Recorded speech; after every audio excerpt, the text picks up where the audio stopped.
Morning, my neighbor slipped a folded note under my windshield wiper and mouthed the words, "Don't go home alone tonight." I thought she had finally lost her mind.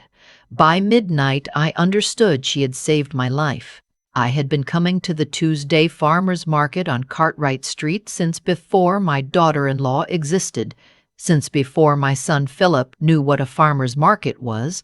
I came for the tomatoes and the old man who sold honey from his back porch hives, and because walking among strangers who wanted nothing from me felt, after 63 years of giving, like breathing clean air. That morning I had parked beside the dried flower booth the way I always did.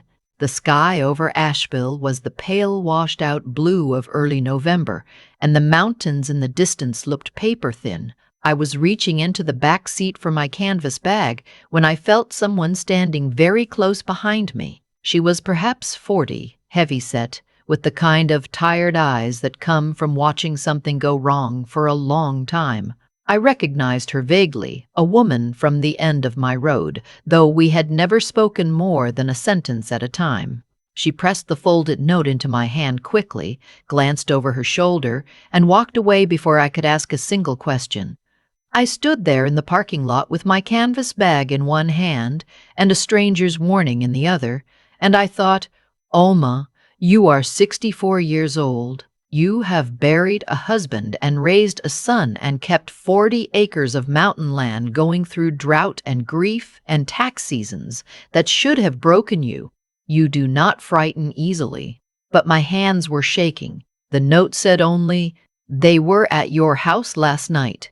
Both of them. After dark." I knew exactly who they meant. My son Philip had been married to his wife Gretchen for 11 years. And for 9 of those 11 years, she had been working on him the way water works on limestone, slow, invisible, until one day you look and the stone is just gone. It had started with small things, the way she laughed when I mentioned the land, this half smile that said she was already calculating its square footage. The way she would steer conversations at Sunday dinners toward what I was planning to do with the property, as if my plans were already past tense. The way Philip would nod along in that particular silence that told me she had rehearsed this with him beforehand. My husband Theodore had seen it too. He used to say, after those dinners, standing at the kitchen sink while I dried dishes, "She's got her eye on the acres, Alma." Not the house, the acres. He'd been a quiet man, my husband, patient and unhurried the way people get when they spend their lives working soil. He did not say things he didn't mean. Theodore died 2 years ago. Not unexpectedly. His heart had been struggling for the better part of a decade, but the months after his death had felt to me like walking through a house where all the furniture had been moved 2 inches to the left. Everything familiar, everything wrong, and in those months, Philip had started calling more, visiting more, bringing Gretchen, who would arrive with casseroles and questions dressed as concern. "Have you thought about what happens if you fall out here and no one finds you for 2 days?" She asked me that one Sunday with her hands folded in her lap like a woman at a prayer meeting. "Have you thought about what the maintenance costs will look like in 5 years? 10? I had thought about it. I had thought about it the way I thought about winter and illness and loneliness, which is to say, I had made peace with it the way you make peace with things that belong to your life. What I had not thought about was that they might stop waiting for my answer. I drove home from the market without stopping. The note pressed flat under my thigh so it wouldn't blow if I opened a window. I kept checking my mirrors, not because I expected to see anything, but because the act of checking made me feel less helpless. The road up to my house wound through second-growth forest and past 2 neighbors' driveways before ending at my gravel turnout, and I had driven it so many thousands of times that my hands knew it without consulting my eyes. The house looked the same. White clapboard, the green shutters. Theodore had repainted the spring before he died. The kitchen garden now going brown and leggy at the end of the season. The same. But I sat in the car for a full minute before I got out. Inside, I walked through every room. Nothing moved. Nothing missing. But in Theodore's study, the small room he'd kept for paperwork and the radio and the particular silence he needed after long days, I noticed something so small I almost walked past it. The filing cabinet drawer was not fully closed. Theodore had been meticulous about that cabinet, a small thing, the kind of habit that outlives its reason. I had not opened that drawer in 6 months. I barely went into that room. But I knew with the certainty of 40 years of marriage that drawer had been closed the last time I was in here. I pulled it open. The property files were still there. The survey maps, the timber assessments, the original deed with both our names typed in black ink that had aged to brown. But the order was wrong. Not dramatically wrong, subtly wrong, the way things look when someone has tried very hard to put them back exactly as they found them and almost succeeded. Someone had been through these files. I sat down on the edge of Theodore's chair and held very still, listening to the house settle and the wind move through the ridge above the back field. I was not afraid, exactly. I was the kind of alert that comes before fear. The moment when the body understands something the mind is still catching up to. I began to look more carefully. The deed file had been replaced behind the mortgage documents instead of in front of them. The timber assessment from 4 years ago was facing backward. And at the very back of the drawer, in a folder I had never opened because Theodore had labeled it only with the year we moved in, I found something that did not belong. A printed email, not Theodore's handwriting, not his paper. Someone had printed it and placed it there. Whether by accident or design, I still do not know. The email was between Philip and a man named Alon, whose title in the signature line read, Land Acquisitions Consultant. The date was 8 months before Theodore died. I read it twice. Then I read it a third time, very slowly, the way you read something when your brain keeps insisting the words must mean something other than what they say. Philip had been discussing the sale of my land for 8 months before his father's body was cold. The email spoke about anticipated transfer timelines, about the challenge of current occupancy, about options for accelerating resolution if the primary holder proved resistant to voluntary transition. I did not know what accelerating resolution meant in a legal sense, but I knew what it felt like reading it at 64 in my dead husband's chair. I put the email back exactly where I found it. I closed the drawer. I walked to the kitchen, stood at the window looking out at the back field for a long time, and tried to understand what I was going to do. My phone buzzed on the counter, a number I didn't recognize. I answered it because I had stopped being cautious approximately 30 seconds into reading that email. Mrs. Whitmore, the voice said. A man, older, with the kind of flat vowels that come from somewhere in Ohio or Indiana. My name is Roy. I worked for your husband the last 2 years of his life. I think you need to hear some things. I sat down. He talked for a long time. I listened without interrupting, which is harder than it sounds when someone is telling you that your son has been working with a land broker to build a private storage facility on your back acreage, that the facility would be built on land that backs against a natural ridge, accessible from a fire road most maps don't show, that the kind of storage they were planning would not require public permits if the land changed hands to a private LLC before construction began. What kind of storage? I said. Roy paused. The kind that needs to be invisible, he said. Your husband found shipping manifests that didn't match anything going through proper channels. He tried to confront Philip quietly. He said he didn't want to destroy the family. He believed Philip could still walk away. My chest ached. That was Theodore exactly. Protecting us all from the consequences of our own choices right up until he couldn't anymore. Did Philip know your husband had found the documents? I asked. Yes, Roy said. I'm sorry.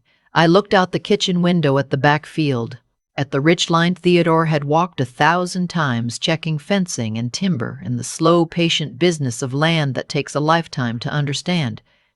His heart attack, I said. Roy was quiet for a moment. The investigation was closed as natural causes. I don't have proof of anything else. But your husband was 61 and had passed his last cardiac evaluation well, and 2 weeks before he died, he told me he was going to go to the county sheriff. I set the phone down on the counter. Not hung up, just set it down. I needed 30 seconds to be alone with what I had just understood. I picked it back up. They're going to come for the files, Roy said. That email in the cabinet. If Philip finds it before you can get it to someone who can use it, it disappears, along with anything else your husband kept. Where's the rest of it? I asked. Roy told me about a lockbox Theodore had rented at a bank in the next town over. Not our usual bank, a branch in Black Mountain that neither Philip nor Gretchen would think to look for. He told me Theodore had left a second key taped to the bottom of his workbench in the barn, under a piece of electrical tape that matched the gray of the wood. After the call ended, I did not go to the barn right away. I went to my bedroom and changed my shoes to the ones I wore for walking, and I put my good winter coat on, and I made myself eat half a sandwich standing at the counter because I had learned in 64 years that your body needs fuel to do frightening things. Then I went to the barn. The key was exactly where Roy said it would be. Small, brass, slightly different weight than a regular key. The kind that opens a lockbox or a safe deposit drawer. Theodore had pressed it there himself, which meant he had planned for this. He had understood that he might not be the one to use it. I held it in my palm and thought about a man who had spent the last year of his life carrying this knowledge alone, protecting me from it, and still finding the time to paint the shutters green one last time. I was back inside, coat still on, key in my pocket, when the truck pulled into my driveway. Philip's truck, and behind it a car I didn't recognize. I moved to the window. Philip got out first, and then Gretchen, and then a man I had never seen, broad-shouldered in a jacket that looked too professional for a Tuesday morning in a mountain driveway. They stood together talking for a moment before walking toward the house. I looked at my phone. No signal. The ridge cuts it off sometimes, has for years. I had never before in my life been grateful for that. The knock came. 3 times, evenly spaced. Philip's knock. Mom, you home? Your car's here. I opened the door 6 inches. Philip's face was arranged into the expression I had come to know well over the past year. The one that communicated, concerned, loving son. Doing this for you.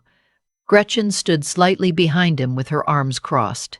The man in the jacket was introduced to me as a family planning attorney, which is a phrase I had never heard before and did not trust on sight. We should talk, Philip said. Inside. We can talk here, I said. Gretchen stepped forward. Alma, she said in the voice she used when she wanted to sound gentle, we've been patient, but we're worried. The land is a liability. The legal exposure alone. What legal exposure? I said. She blinked. It was a small hesitation, barely visible, but I had been watching her face for 9 years. Property of this size, unincorporated, without a formal succession plan, the attorney said smoothly, the tax implications alone, the liability if someone is injured on. I have an attorney, I said. I did not have an attorney. But I was buying time, and it was working. Philip put his hand on the doorframe. Mom, let us come in. We just want to make sure you're protected. I am protected, I said. I have 40 acres and a deed with my name on it, and I have been protected since before you were born. What I do not have is any interest in discussing my land with a stranger on a Tuesday morning. I closed the door. The bolt made a sound I have always found satisfying.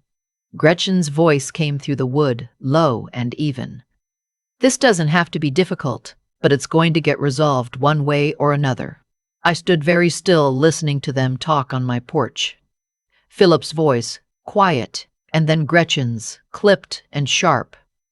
And then the attorney saying something about next steps. I heard the phrase capacity evaluation.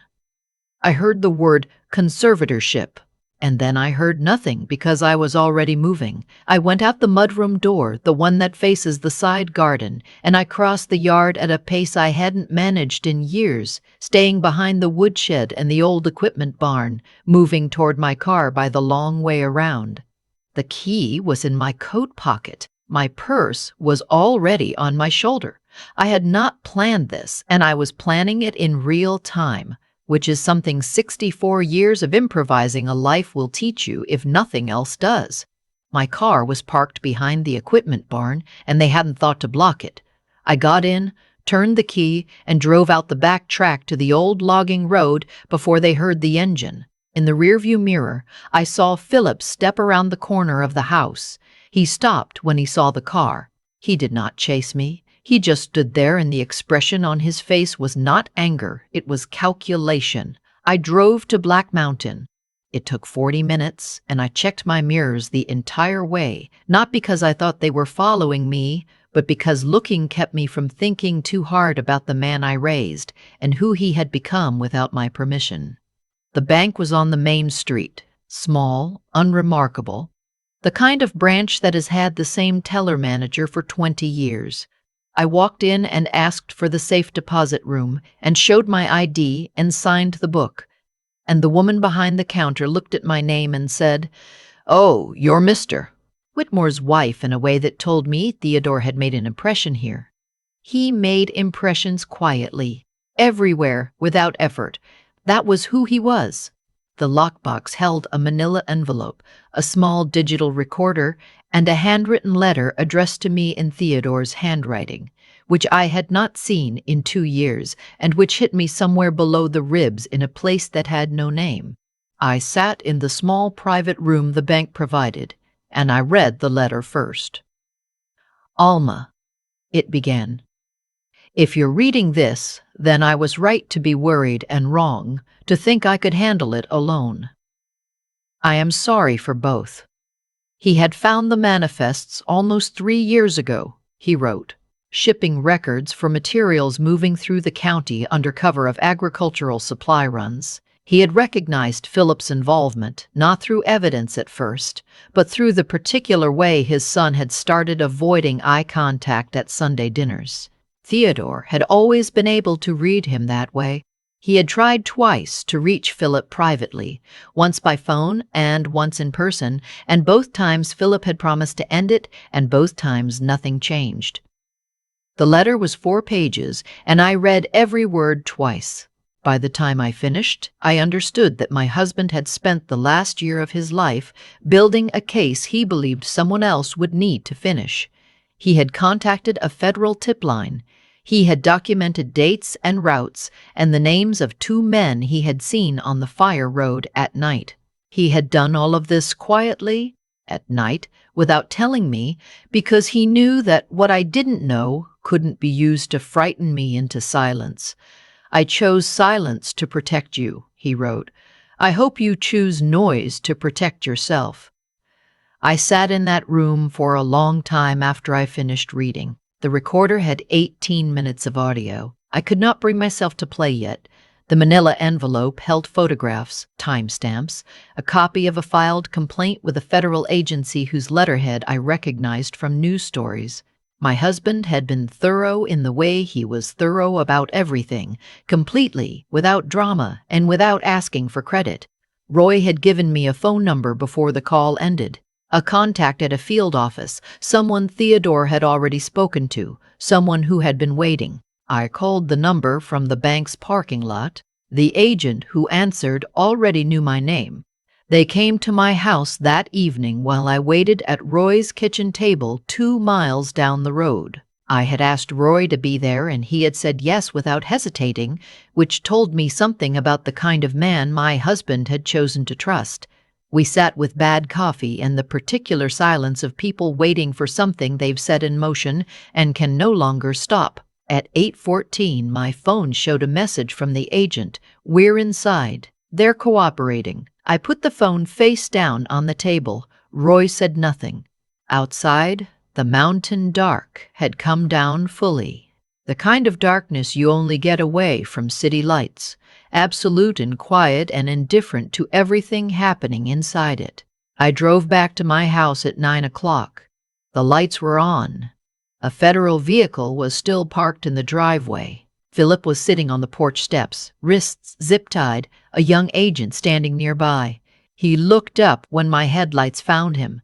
He looked, for the first time in years, like my son. Not the managed, rehearsed version. Just the boy who had grown up in this house, who had learned to drive on this road, who had eaten at that kitchen table for 18 years before he left and started becoming someone else. I stopped in front of him. He said, "Mom, I didn't," and then he stopped. He looked down at the porch step.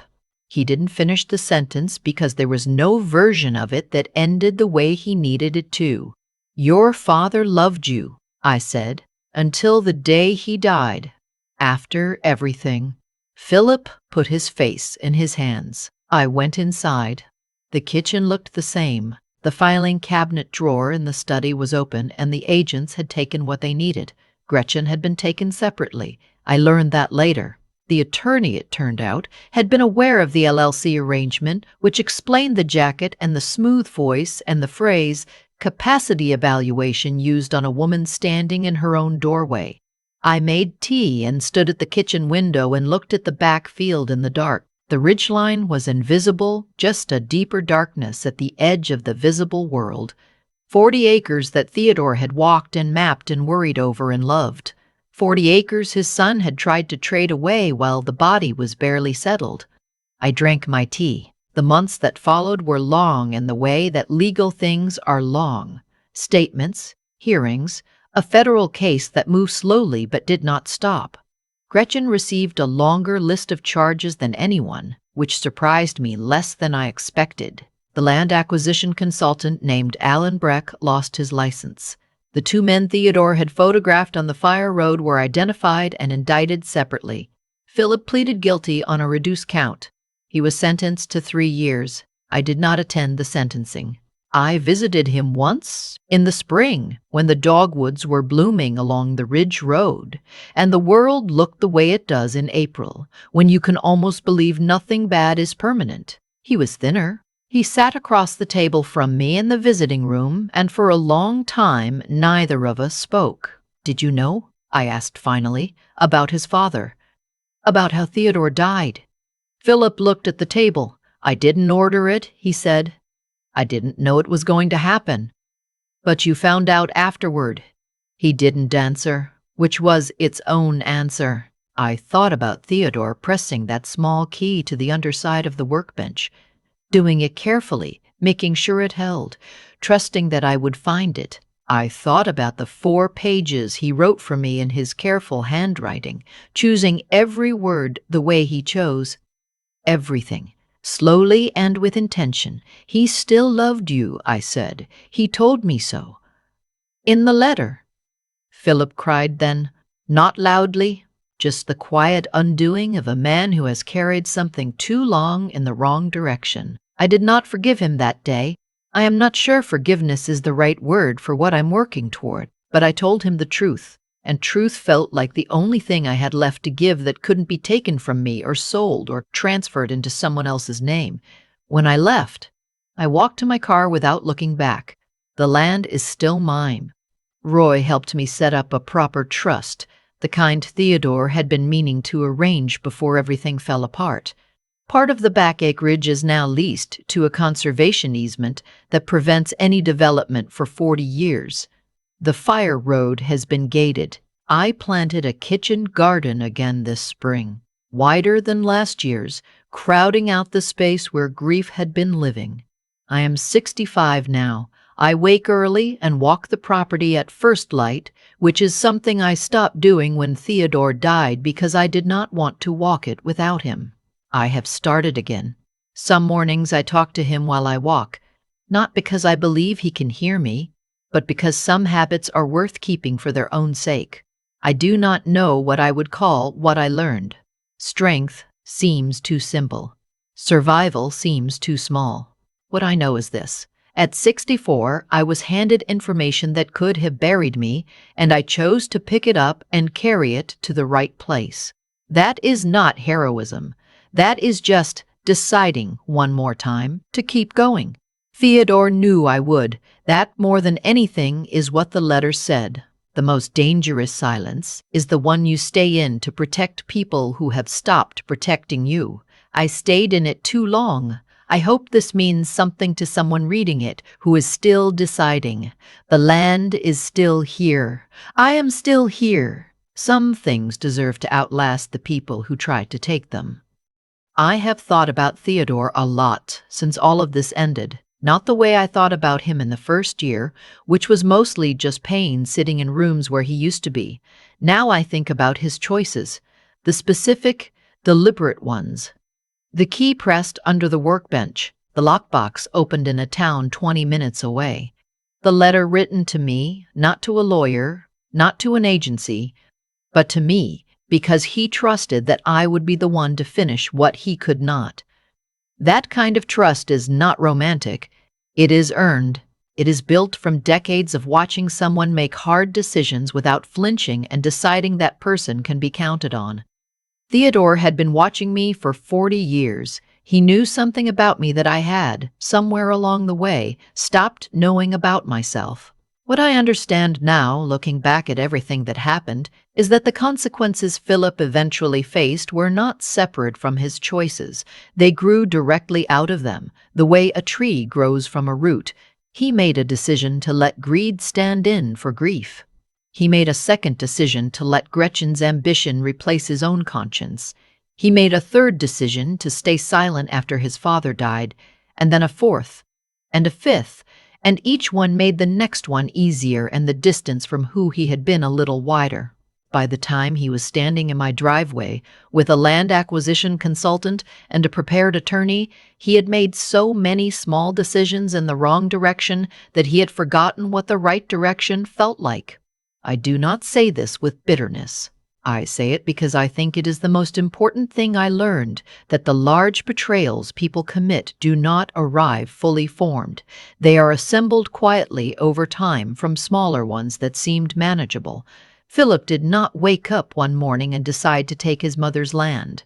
He woke up 100 mornings and decided not to say the harder thing, not to push back, not to choose differently. And that accumulated into something he could not undo in a visiting room with his wrists free and his mother sitting across from him. Gretchen received a longer list of charges, and I was not surprised. Gretchen had never made the small decisions. She had always been working toward the large one. There is something clarifying about that kind of person. Even when they are dangerous, you know exactly what they want. The harder thing to reckon with is the person next to them who wanted something smaller, to be loved, to feel capable, to not disappoint his wife, and let those wants be used against him and everyone else. What I know at 65 is that intelligence without ethics is just a sharper tool for doing the wrong thing. Philip was not a stupid man. He knew what the manifests meant. He knew what the attorney was there to accomplish. He knew what capacity evaluation meant when it was said on his mother's porch. Knowing and choosing are different things. Wisdom is not how much you understand. It is what you do with the understanding, especially when it costs you something. And the third thing, the one I want to say most, is that strength does not ask permission and it does not announce itself in advance. I did not feel strong when I was reading Theodore's letter in that bank room. I felt small and sad and very alone. What I felt in that moment was not strength. It was the decision to pick up what was in front of me and carry it to the right place.